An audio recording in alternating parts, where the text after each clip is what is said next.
0.60 has brought along a heatwave to DayZ, and many players are up in arms about how they're constantly overheating in this patch, some going as far as inventing new ways to stay cool, or complaining about how the temperature system in DayZ is utterly broken. So in this video I'm going to bust some myths about temperature, and give you the facts on the best ways to keep it cool like WOBO in 0.60.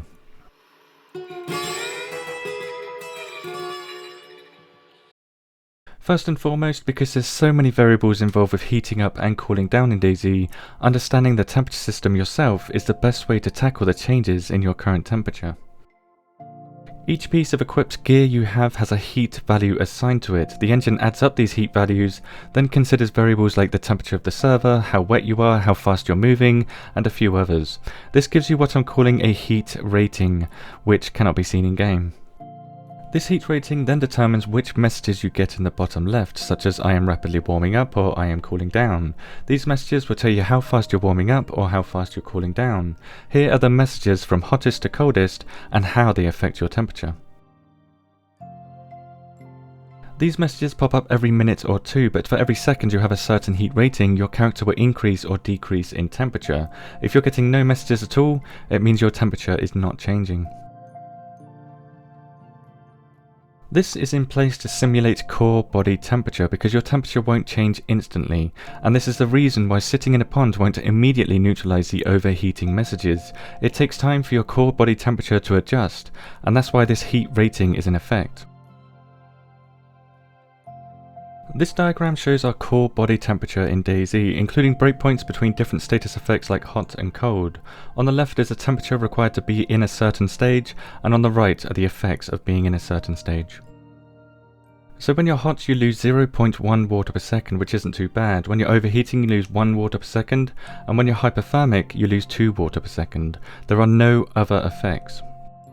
Now the only factor you need to consider with staying cool in this patch is what you're wearing to keep your heat rating as low as possible. The best way to do this is by wearing any shirt.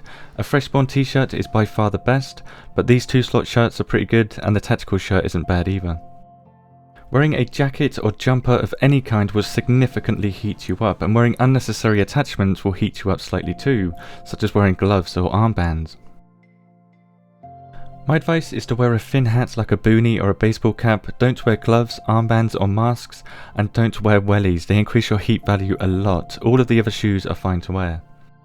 In the gear I have right here, I was able to sprint around without heating up at all while not wet. Yet even standing still with the hottest jacket in the game gave me the I am rapidly warming up message. So clothing is one of the biggest factors for determining your character's temperature. Now you can go one step further here to make yourself drenched and increase how quickly you cool down, but keep your clothes on while you do it. I see a lot of people recommending that you take your clothes off first. This is completely wrong. Wearing clothes allows you to soak up more water in your clothes and on your character, reducing the speed at which you lose the several stages of wetness. Keeping drenched is vital if you want to cool down the fastest.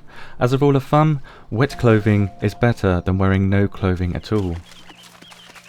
By following these simple steps, I lost hyperthermic in just over 1 hour, and I wasn't just stood still in a pond, I was actually playing the game.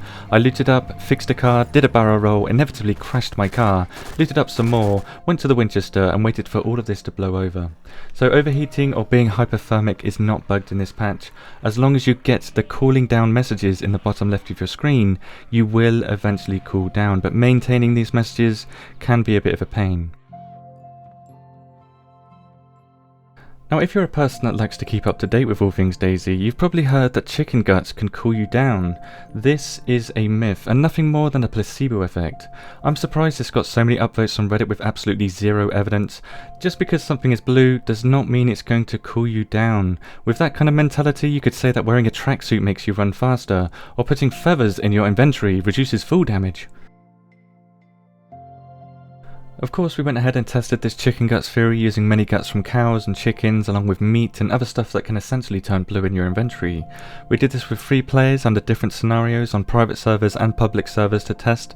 We did this for several hours, so many thanks to Dustin and Hor for the help in disproving this theory. Red items heat you up a lot, even magazines and ammo, which can eventually turn blue by the way. But when they turn blue it doesn't do anything at all. It being blue just means it's cooled down, but it cannot cool down below its original temperature. It can heat up above its original temperature, but it cannot go below its original temperature. Not only because we proved it during these experiments, but because the very idea of chicken guts magically keeping you cool is borderline retarded.